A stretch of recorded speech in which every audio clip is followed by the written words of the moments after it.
Hi friends, it's Terry here. Thank you so much for stopping by. Today I am sharing another Halloween theme card that I created using some products from Picket Fence Studios. So let's get started. So here's a look at the die set that I'll be using. This one's called 3 Ghastly Friends, and I just love it because it's so simple and so easy to cut out. So what I did was I went ahead and ran that through my die cutting machine on white cardstock.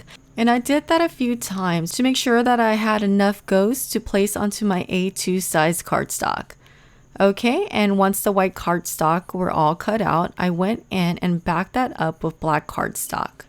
So what I did was I just cut a little piece of square and glued it to the back of each of the die cut pieces. Okay, so now it's time to give the ghost a little more color. So going in with some Distress Oxide inks, I went in with my life-changing blender brushes and I'm just inking one side of the ghost die cuts. So the color palette that I'm choosing here is kind of on the pastel side. So I'm choosing a lighter pink shade as well as a lighter green and yellow and purple. Okay, so now let's talk about the background scene.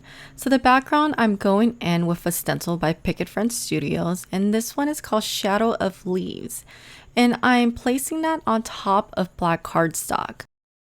So I will be using a mixed media product here, and I like using it on my Make Art station because the magnets on the station holds the stencil and the cardstock in place.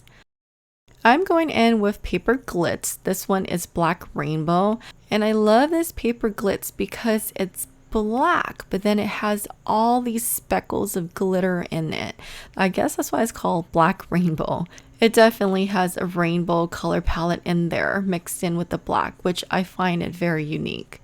So going in with my mixed media spatula, I'm just using that to spread the paper Glitz all over my stencil, just making sure that I'm getting in all of the nooks and cranny. And once I was done with that, I picked up whatever was left over on the stencil and placed that back into my jar. Okay, so you do have to let the cardstock dry for about 10 to 15 minutes before you put anything on top of it. So I went ahead and put that off to the side. Okay, so now going in with all of the colorful ghost die cuts, I am just placing it around the card panel, just trying to figure out a layout for what I want. And once I figured out the placement on my card panel, I went in with foam squares and applied that on the back of the ghost and popped it back onto the card panel. And used my scissors to trim off the excess that were hanging off the card panel. And to create a little more interest onto my card panel, I like going in with a white gel pen and just adding highlights and details throughout the card panel. Okay, so now for the sentiment. I was having a hard time deciding what sentiment to use for this card. I was going back and forth between two stamp sets, but then I decided to go with this one here. So I am going in with a strip of scrap black cardstock and I stamped the sentiment down with Versamark ink.